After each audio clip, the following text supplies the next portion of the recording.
Welcome, everyone. I'm your host, Dennis Pierre. Hello, everyone, and welcome to the Locker Room. I'm your host, Dennis Pierre. Today, I have a special guest, Jeff Sidnez. What's going on, brother? Everything's good, man. Thank you for inviting me. First things first. Thank you for being I here. appreciate the invitation. Thank you for being here. It's a lovely studio, by the way. Thank you, man. Thank you. Appreciate it. So, recently, not too long ago, I read an article that talked about the prison system. And it talked about the estimate of the prisons that were being built and how they were directly related to inner city kids' test scores. As I continued to read this article, I also realized that most of the jails were privately owned, but ran by the state, excuse me. Correct. And in that agreement, that private agreement with the state, they had to keep a certain amount of occupancy for each jail. I'm not sure if everyone is like a standard across the board, but I saw nothing lower than 75% of the beds that needed to be filled. Correct. This got me very upset. It was a topic that I wanted to talk about, something I wanted to address, and something to see if we needed to fix, how we can fix it. Which leads me to my guest today, Jeff. I believe he's the perfect person to talk to about this, based on his background. But I'll let Jeff speak for himself. So, can you please tell my audience, a little bit about your background, a little about you, and what is the school to jail pipeline? What is that about? So my background is I worked in education. I worked in two separate high schools. I've had two separate experiences in two separate high schools, as well as I worked in youth detention immediately after leaving one particular high school. And as far as what is the jail to prison pipeline is really policies that typically funnel kids from high school or elementary school, middle school, even elementary school, straight into the penitentiary system. So when I read that article, I started thinking about my upbringing, right? So I kind of thought this was like a new thing in the last 5 to 10 years, right? And then I realized how much of my upbringing was influenced by jail. The way we boxed. It was this thing called 52 box, right? 52 blocks, excuse me. The way I wore my clothes, the way I talked. A lot of influence as far as 5%ers was big in jail that I didn't even have a clue about, A lot of my brothers were in and out of jail, so I formed a lot of habits from them directly. One of my things was my brothers used to wake up the crack of dawn and make up their bed, the dishes and all that other stuff. And I got that from them, not even realizing that this was a whole jail thing. I even remember getting to about the age around junior high school, and I started looking at jail almost like a cool thing. Because what I would hear, people would come home from jail and they'd be celebrated. Yo, he came home, and they would give him gifts and celebrate them as a thing. So it was crazy that even affected me, and I'm 46. So I'm just wondering how long this has been going on. So that's almost like us saying like it's a badge of honor. Yep, 100%. To go into prison and actually come back out. But it's funny how you led with that, because I have a story for you, right? When I was working at Crossroads Youth Detention, I remember one particular day, but it happened for a couple of weeks and before the numbers went up. But for whatever reason, we had a low count, right? A low amount of juveniles in the halls. Now, each hall holds about 14 children in each hall, right? For the 14 children, there's about 2 to 3 staff that's supposed to be in the hall, mandatory with them. Depending on staff availability, because a lot of staff went out on IOJ, which is on-the-job injury, it's gotten as low as 1 staff on the hall with children, right? Sometimes supervision had to come on the hall because it was such low staff. Now, on this particular day, I'll never forget this, the numbers were low in the building, right? And I remember somebody saying, and this was somebody in leadership, I'm not gonna call no names out, but I remember somebody saying, wow, the numbers are down, we gotta get them back up. Led me to do some research. Come to find out, right, per child is $588 that the city makes, or ACS is generating per child in the space, just to occupy the space for the day. It comes up to a little over almost $900,000 per year to house a kid in a juvenile detention facility for 1 calendar year, right? The craziest thing to me was it only costs $30,000, right? After doing extensive research, found out it's between $15,000 and $30,000 to educate a child, which means for every one child that's incarcerated, you can educate 29 children. Yep. And yet you choose to do Yep. what you choose to do. Yep. Yep.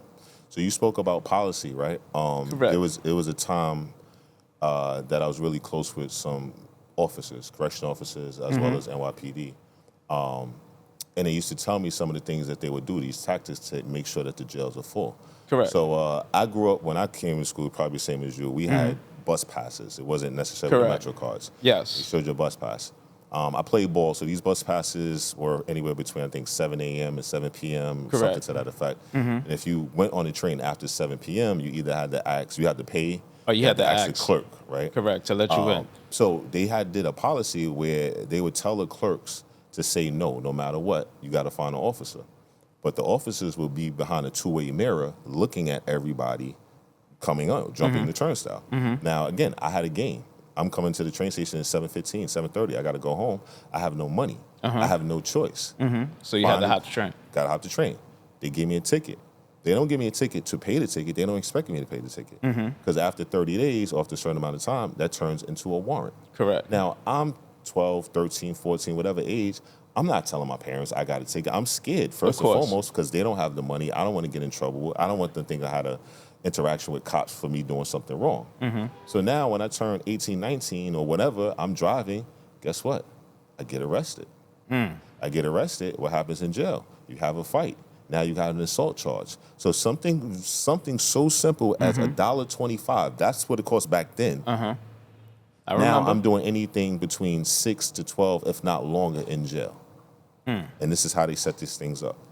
And that's just one policy. One policy. We're not talking about the open container policy, No. being in the park. We're not talking about jaywalking, which they just eliminated earlier this year. A lot of people don't understand that. The statistics were crazy. I think 95% of the people that were ticketed for jaywalking were Black and Hispanic. And we're in New York City. We see a bunch of people walking across the street. Of course. So yeah, it's a lot of policies were just targeted directly to us. We're also not even talking about juveniles with alcohol on them.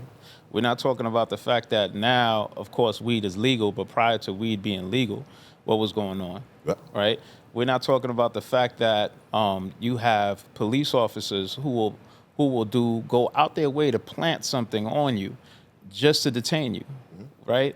Like the topic is so vast, but it was important for me because I grew up in the same era that you grew up in, right? I can recall, just to tell you a little bit about me and how I was affected, right?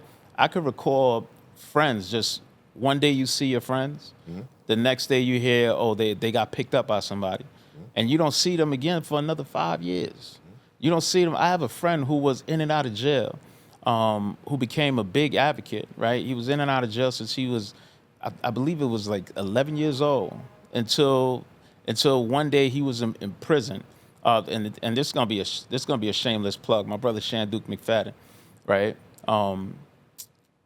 I remember bumping into him and I told him, because I remember him in and out of jail constantly when we were kids. And one day he's out and I see him walking through the hallways because I had registered to go to school in Kingsborough, and I seen him walking through the hallways and then I saw him and I said, "What are you doing here?" Right? Because in my head I didn't think that he would ever go to college, right? So he tells me, "Oh, I'm here. I'm in school. I'm enrolling for criminal justice." Right? Dope, and I said, and then later on we had a conversation, and I asked him. I said, "What is it that got you out of prison? Right? Like what kept you out so long?" Because he had celebrated a year, and I had to ask him. And I believe it was through text, and he said something like, one day he was in jail, and he was sitting down with an OG. And next thing he know, the dude was looking kind of puzzled, and he was looking at him, asking him what's going on. And he said his son was coming in. I know this story. Yeah, this is crazy. Yeah. And it gave him a complete mind shift. Like, I can't be in here with my children coming in here.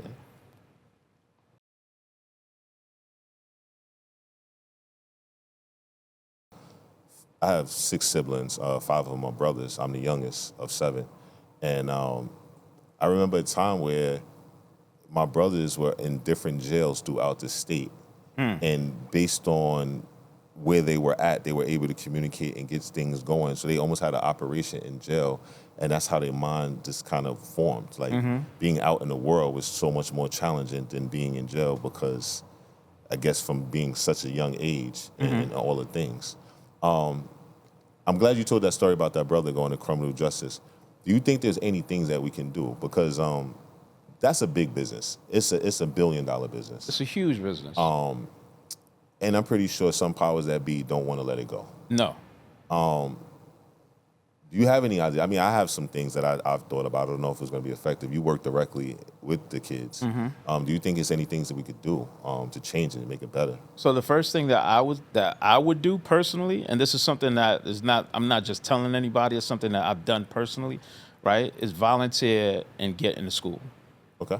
Like if you are, in particular, if you are a father, Okay. get involved, get in your kid's school, right? I'll give you a story about that. One day, I'm in school. I went to Utrecht High School. Let me preface it this way. When I was young, I went to New Utrecht High School, right? And while there, I met a coach who literally saved my life, right? Literally saved my life. But not just my life, but the life of my other teammates. Because what he did was, we would go to practice for football, right? And then after we worked out, he would keep us in the building until 8 o'clock, right? And he did this for my entire 4 years there, right? I had no idea that this brother wasn't getting paid until I was a senior. You volunteered for? He volunteered, Wow. and he was volunteering prior Wow. to, Wow. right? I had no idea this brother was getting paid, right? So now, I'm having a conversation with him one day, my senior year, and we're in an award ceremony, right, for the team. And I said, Coach, his name is Bobby Fezzer, by the way. I said, Coach, I just found out you wasn't getting paid. And he said, no. He said, who told you that? And I said, that's not important. Like, why were you here and you wasn't getting paid? This brother literally looked me in the face and said, I knew if I stayed here and I made sure that each and every single one of you were tired, that you would go home and you wouldn't get in trouble. Yeah. Like, that's the type of work that I'm talking about doing. And mind you, he had a job, he had a family, right? But he still volunteered his time because for him, it was a greater calling. That's So super so to each one of us who succeeded, who like me and my teammates who have families, right? Who have homes, who have businesses, right? Like, he's part of that legacy, right? Because a lot of us, I'm not going to give a number, but a lot of us didn't have fathers. But I'm going to fast You forward. can give the number, a majority of us. Oh, majority. Yeah, But majority look, of us. so I'll tell you this, right? So this is where I'm leading to, because I'm about to get in my bag. This is where I'm leading to, right? So one day, I decide, because of what he did for me, I wouldn't be comfortable if I didn't do that for somebody else, right? So I went back to the school, right? I went back to the school, and I volunteered. I spoke to the coaches. Because I told you we have something in common. We both did fitness, right? Or you currently do fitness, right? And I became certified as a trainer in my 20s, early 20s. And then I went back to the school and I said, you know what? Once I became certified, I said, wow, there's a lot of things that we didn't do because we didn't really know to do them to prepare us for the season, right? And I wonder what kind of season would we have had we implemented certain workout routines, right? So I said, you know what? Now that I'm loaded with this knowledge, I want to volunteer. So I went down to the coach's office at my old school, New Utrecht High School. And while at the coach's office, I'm telling him everything that's going on. I'm telling him, look, I used to play here. I played here 4 years. And right now, what I want to do, I want to give back to the kids. So I want to volunteer, no pay. My paycheck is one thing. Every kid graduates on an honor roll and goes to the college of their choice and gets an academic scholarship. That was my plan. Coach agreed, everything was fine. So I show up every single day. I'm training kids when we're working out, right? Kids are getting hype. They're excited. I'm excited. And then one day, the most important day of the school year, parent-teachers night, is when you see what your kids are doing, how your kids are performing in the school academically, right? And if there's any behavior issues, anything that you need to find out, you'll find out on that time. So I get there, and I walk in, and the coaches say to me, wow, Jeff, what are you doing here? Like, there's no practice today. I said, yeah, I know that, but this is the day I get paid. And they said, what do you mean by that? I said, well, like I told you, every kid has to have an academic scholarship, not an athletic scholarship, but academic scholarship, right? So that's what I'm pushing towards. So I'm here to walk around the building with each kid and find out exactly what they're doing in the classrooms. So the coaches were shocked, right? So I literally stood there. I said, I need every kid that's on this team who doesn't have a representative from home to step to my left. All the black kids stepped to the left. All of them. Like 2 of them ran out the back door. And they was like, yo, what are you doing? I said, look, I'm taking them around the building. I'm gonna speak to the teachers. I had business cards. I had a sheet, a write-up, which was telling me as far as behavior, if there's any behavior issues. I wanted the educators to write it down. Were they being disruptive? Anything that was going on. How's their work? Are they performing on each task? Are they completing their task on schedule, right? So I had all these questions on this worksheet. And the teachers were like blown away. They was like, wow. And they started telling me stuff about the kids individually, right? So now I'm ready to leave after the whole night is done. Now, mind you, I gave every educator a business card. I said, if you have any problems with this kid, give me a call. I'm ready to leave. I'm walking out the door, and the assistant coach calls me over. And I said, hey, he said, Jeff, come here a second. I said, yeah, what's up? He said, come here. I walk over to him. I said, yo, what's up, coach? And he says, yo, what are you doing? And I said, what do you mean? It's a white coach. His name's Coach Batone. I make sure to mention his name. He says to me, what are you doing? I said, what do you mean, what am I doing? He said, yo, man, you're wasting your time. These kids are going to grow up to be nothing but drug dealers and gangbangers. That's the leadership that they're under. Yep. So how could you expect your kids to succeed if that's who is leading the charge?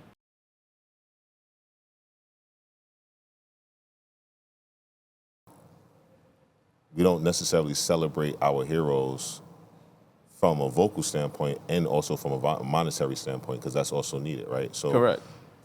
I can't tell you the amount of coaches in every sport throughout these neighborhoods have saved kids, because if it's just as much as it's keeping you away from the trouble from 3, like you said, to 8, and then, if you could just get home by 8:30 and get to bed at 9, maybe, you know what I mean? For some Correct. some kids, they still have to go outside, it just, it was this situation.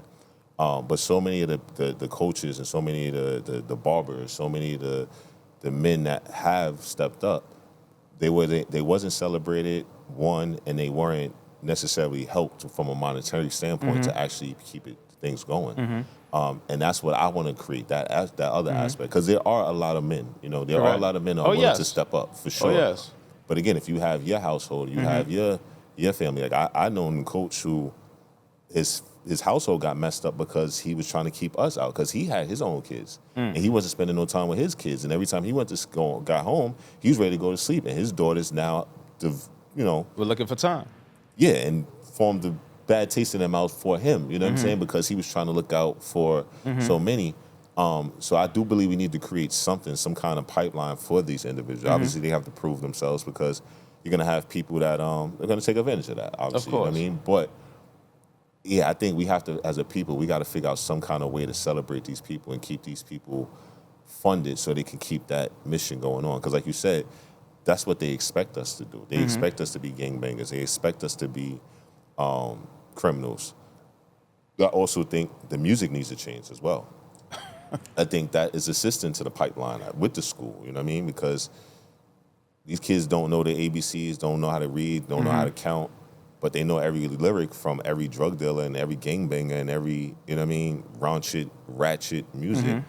And if you're not actually able to study the Malcolm X's and the W. Du Bois and the Rosa Parks and the Harriet Tubmans, but and I don't want to diss any current artists, whatever, but you know all these other people, that's where you're going to navigate. That's where your attention is going to navigate. And I also think that is participating in the jail system. If we can't get you in school, or as we get you in school, we're going to feed you with these other messages, these other things. You know what I mean? Like, I was talking to one of my clients today, and I don't want to be too long-winded because I want you to keep on.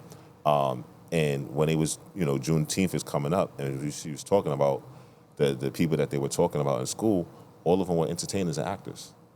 All of them. No doctors, no lawyers, no engineers, no entrepreneurs. Like, that's all we have? So I would say this to you, right?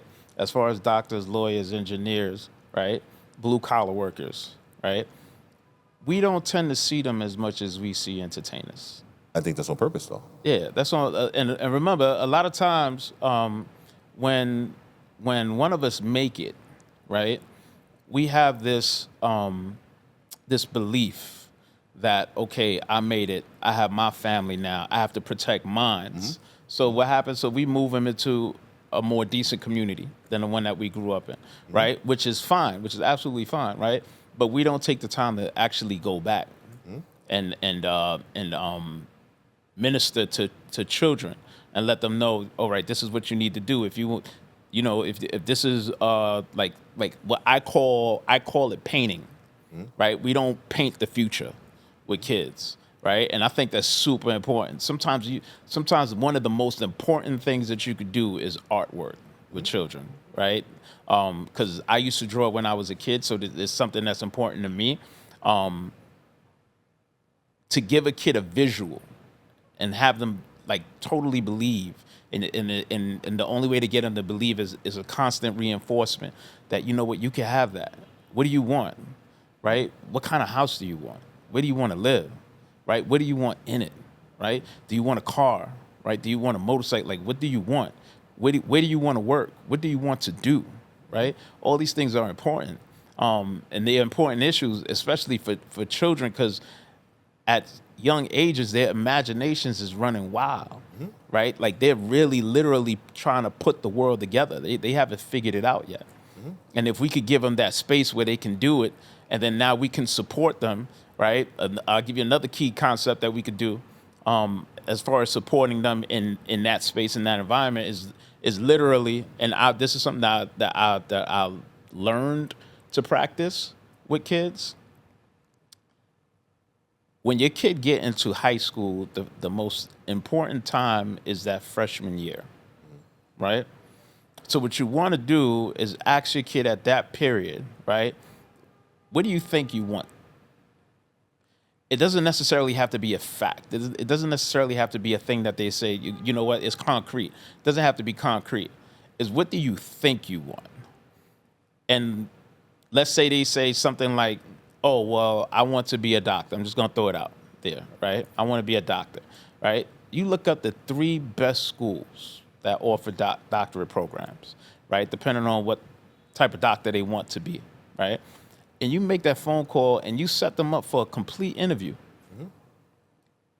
Once they complete that interview, first thing, whoever they're speaking to that's located in the school is going to be impressed because they're freshmen, and that doesn't usually happen, right? The second thing is it's kind of set boundaries as far as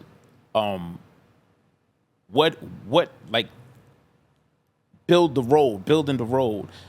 Exactly what steps do I need to take? What do I need to do, right? Who do I need to speak to? What do my grades need to be, right? Put me in alignment with whatever that vision is. And if the vision so happen to change, let's say sophomore year, junior years, That's fine. We'll call it another 3 colleges, right? Also, take them out the hood.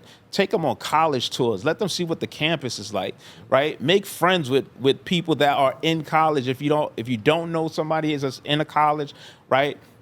Travel to a college. Speak to any one of the representatives in the school, right? From whichever one of the offices. I'm sure that they'll link you with somebody who could take you around on a tour, who could actually mentor your child, right? And just let them see that it's something better than where they're at. So I'm glad you're saying this, and I know it's 1,000% true because that's literally my story in 2 senses. I got to college because my friend, who's on the show, Louis Cologne, he was younger than me by 1 year, so I graduated before him. He went to Northeastern University in Massachusetts, and I actually just went to go visit him. I was playing basketball on the court. I didn't know I was playing with the basketball team. The coach saw me, was like, yo, what are you doing here? I thought I got in trouble. He was actually like, oh, snap, we got another kid.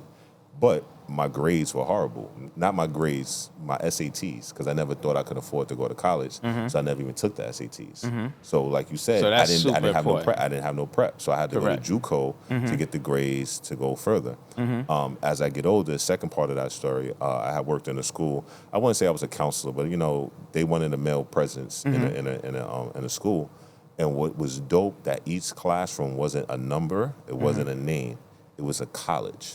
So you had Michigan University, you had Yale University. Okay. So you wasn't going to math, you wasn't going to biology, you wasn't going to chemistry. That's You was fantastic. going to a university. Correct. And now it put it in these kids, oh, I'm going to Michigan, I'm going to Yale, I'm going to this, I'm going to that. Correct. And now they have a direction, they have a visual, they have something that they can achieve, something that they can look for, to go for. And I know for me, anytime I can see it, I realize in life, anytime I can could see attain it, it. I know it's mine. Because everything course. that I visualize in life, I did. Every single thing, you know what I mean? So yeah, that's important if they have that direction, starting early, you know what I mean? If they can do it.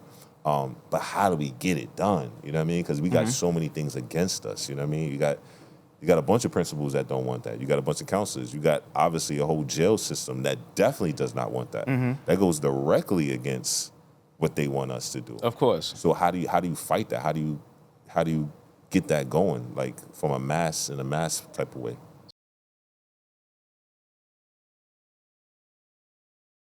So I believe, this is my fine belief, it really starts at home. Okay. Because, I mean, when you think about it, right? Average kid goes to school 8 o'clock, out of school by 2:30, 3 o'clock, right? If they actually go home, they're home from let's call it 4 o'clock, 4 or 5. I even go as far as 5 o'clock, right?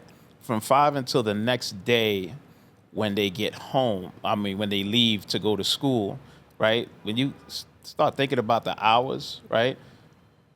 What is the order that's in your house? Like, what order have you established in your home, right?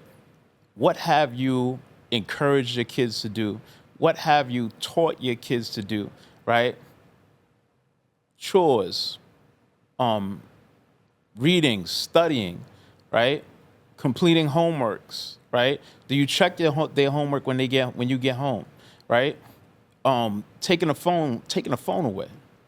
Something as simple as that. Taking the phone away at a set time. Let's say 9 o'clock, 8 o'clock, phone got to go, right? Like what? Like, how do you put your kids in order? That comes from home. That doesn't come from the school, right? By the time the school gets your kids, you should hope that you have enough influence, that the impact of your influence is high enough on your child that your child's not going to be led astray. And that's where I believe it starts. I honestly believe it starts from the house. I can't disagree. I do know some households wasn't even that. Like the parents were never home. So literally they were raised in the streets. But all the stories weren't necessarily bad because you did have those guys, those older guys that were in the neighborhood that was like, nah, you're not going to do this. You're not going to go there. I believe me and you were talking about it. If not, I was talking to another gentleman about it. A lot of situations were happening just because kids were either tired or hungry.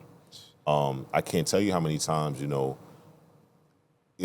because I knew them growing up. You know what I'm saying? And sometimes it happens to me. You wake up a little late. You ain't able to make the breakfast, whatever, and you're not eating until lunch. You got and if I didn't eat since last night, or sometimes if I didn't eat last night, I'm aggravated. I don't know how to express this. I don't know how to tell people. I'm embarrassed to tell people I'm hungry, right? So the first thing you do say to me, I'm punching you in your face. Or I'm tired. I might have my head down. The teacher thinks I'm not participating. Now I got to go into the principal's office, or I got to write up or something. I remember this one situation with this kid, and I love my man. I'm so happy as he growing up. He's doing his thing.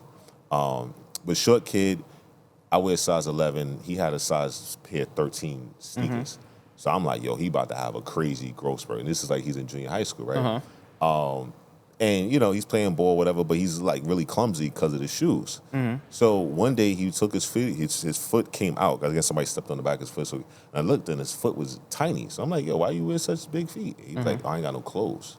And I was like, oh. And he kept having disciplinary problems, right? From that standpoint, I said, you know what I'm going to do? All my clothes, you know, I don't use, I'm just going to give it to him, you know what I mean? So I gave him like $150 to go shopping, clothes shopping. So I give him my clothes. All of a sudden, he's not getting in trouble. Teachers are realizing, oh, he's smart because of this one little factor, like that. And again, I'm not saying it's teachers' responsibility to, but in a school system, you're seeing this all day, and not to inquire about that, sometimes it alarms me. So check this out. I worked at Eagle Academy High School, right? And they had a school uniform policy to prevent that issue. I heard about that, yeah. Right? The goal was kids come in, they each get a uniform. I can't remember if parents had to pay for the initial uniform.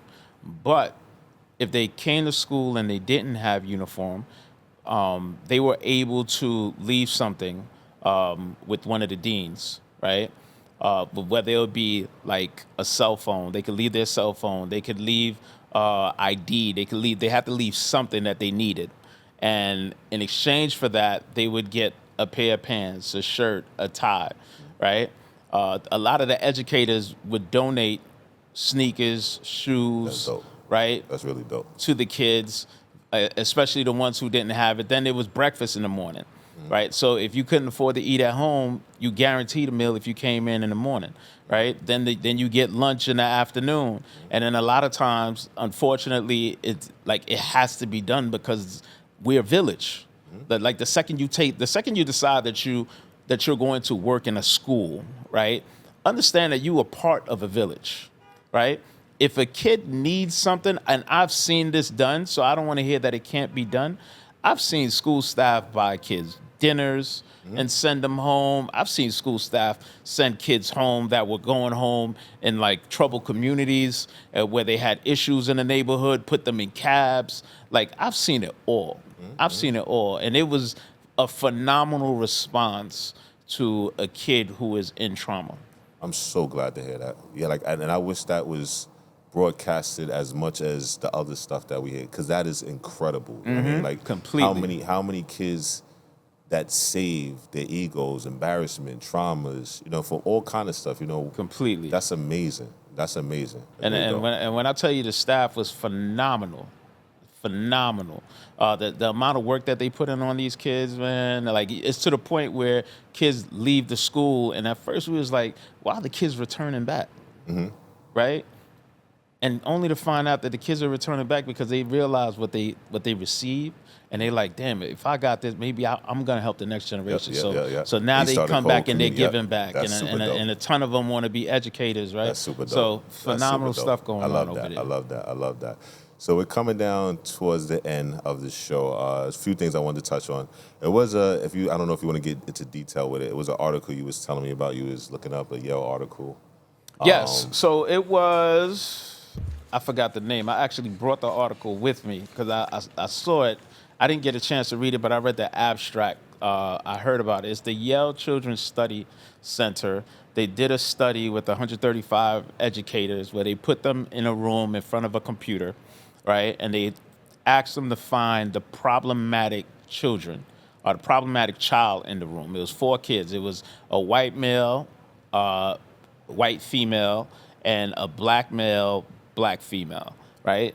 So what they didn't tell the educators is that they had this eye tracking system that was integrated into the computers that's going to be following their eyes. So it's going to tell them exactly which child they're looking at. And lo and behold, they kept looking at the young black male. Yep. Kept looking at the young black male, although there was no problems whatsoever reported. And it's crazy because as you get older, that matches as you get older because our communities are over-policed. Over-policed. Over-policed. And you can always find something in something. Correct. And especially if you are trained to look from, again, since a kid is young, you are the criminal, you are the bad guy. That just continues as we get older.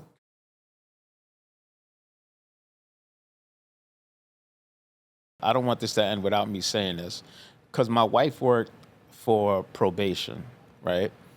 And she would always have a complaint. And I said, what's the complaint? She's like, why is it that there's nothing for the kids until they become court involved?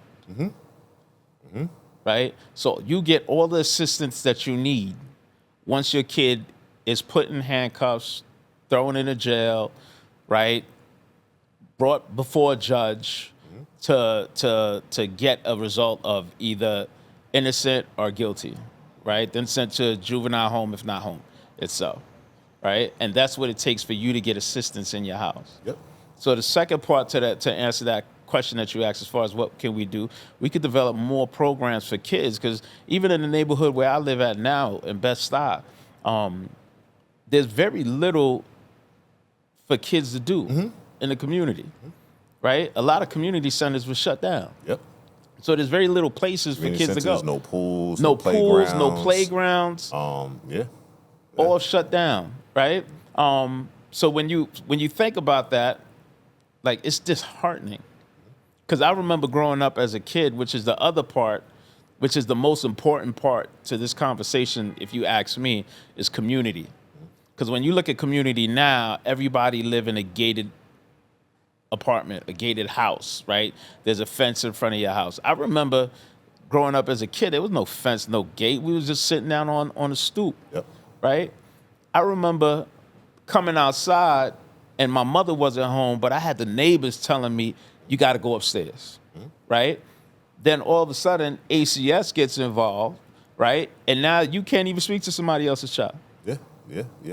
Growing up, I had about at least, and I'm not even exaggerating, at least 15 moms, at least. Easy. Like, at least. Easy.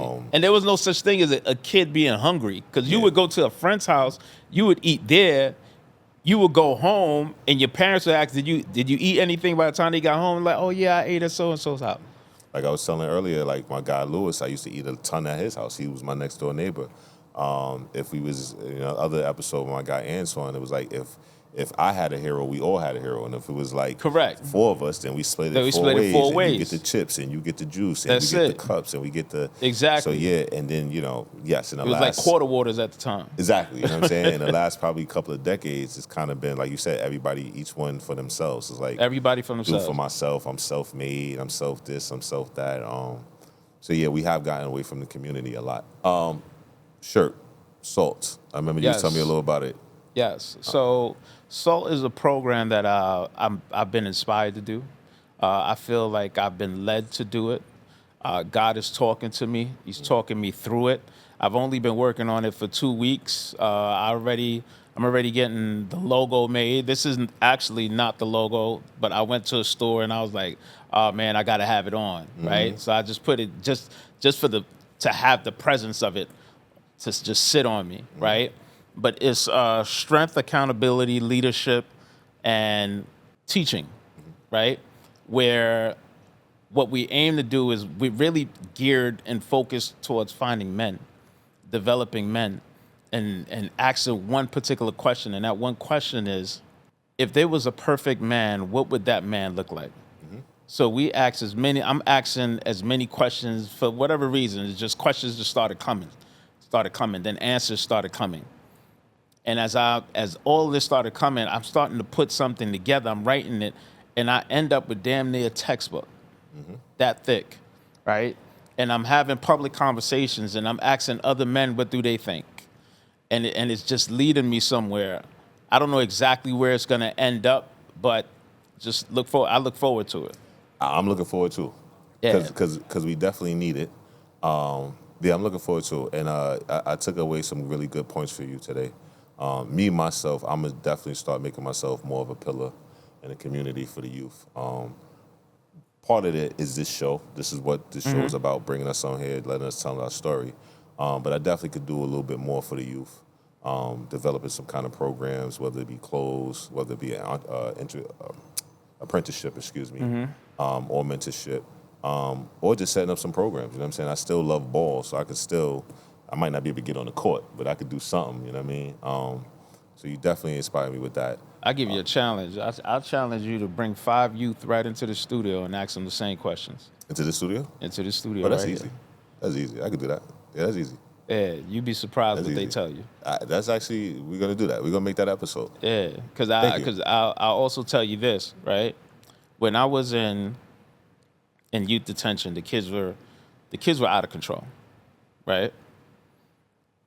And this is how I probably should have prefaced the conversation from the beginning, but this story stood out to me out of every story that I've ever had in youth detention, right? This one in particular stood out to me, right? So when you're sitting there and you're talking to a child, and to you, the child, the child's in trouble, right? We're in the detention facility. The child's in trouble. He's facing 7 years, and he's acting up, getting in fights, always have to be restrained. And one day I have a question. I'm asking this kid this question because I got him by himself. Because the key is always, if you really want to know what's going on with children, get them by themselves. Exactly. Right? Mm-hmm. So I got this kid by himself, and I asked him, I said, I'm not going to say his name, but I said, can I ask you a question? And he says, what is it? I said, how'd you end up this way? And he looked at me super cold, right? And he said, you really want to know? And I said, yeah, I really want to know. He said, that's crazy. You're the first one to ask me that question. Mm-hmm. I said, well, so all right, so what happened? He says, so check this out. One day I'm walking, right? It's me and my mother. I'm about 6, 7 years old. And we're walking down the street in my neighborhood, and there's this guy coming towards us, right? And all of a sudden we hear people screaming, and from behind us comes this other guy, hits the guy in the head. The guy falls, hits the ground, and he starts beating the life out this dude, right? His mother grabbed him, everybody screaming, moves him to the side. By the time the guy was finished beating on this brother, he ran off into the crowd or whatever, and there was ambulance came and police came. And by the time the ambulance and the police got there, they pronounced the man dead. That's 6, yeah. Yeah. This is what a kid saw at 6 years old. Yeah. 6, 7 years old. Yeah. So then he says to me the craziest thing. He said, I made a decision at that point Probably that wasn't I gonna would be never be the that other guy. Yep. And that's how it happens. That's how it happens. A lot of so many guys who, and I hate the terms, official, and I'm not even going to name shows, but so many guys who are revered for their violence and violent acts that they committed were just scared. They were scared Correct. because they saw something that was done or something that was done to them, and they vowed that would never happen to them, and they turned into beasts. Correct. A Because majority of of it, them. you know what I mean? A lot of them, you know what I mean? Like, I can't even go into the amount of stuff that I've seen coming up from slicings, Same people thing. heads being blown off, Same like thing. it's crazy. I knew 45 minutes wasn't enough time. It's not enough time. So I'm gonna officially ask you. I need you back. We need to do I'm coming part back. 2 and part 3. I'm coming back. Y'all heard this, everyone. He's back. We coming back. gotta continue this. We I'm gotta coming continue back. this. I'm bringing my wife with me, though. Let's do it. Let's do it. Because Thank she you got again a for being on the program show. called, not to cut you off, she got a program that she's starting, which is called Tutor Your Child's Behavior. Tutor Your child's behavior. Okay, tutor your which child's is behavior. geared Go. exactly towards what we're speaking of specifically. Amazing. Let's do it. Let's make it happen. Definitely. Let's make it happen. Again, thank you, brother. Thank you. Thank you. Everyone, thank you for tuning in to The Locker Room. I'm your host, Dennis Pierre. Peace.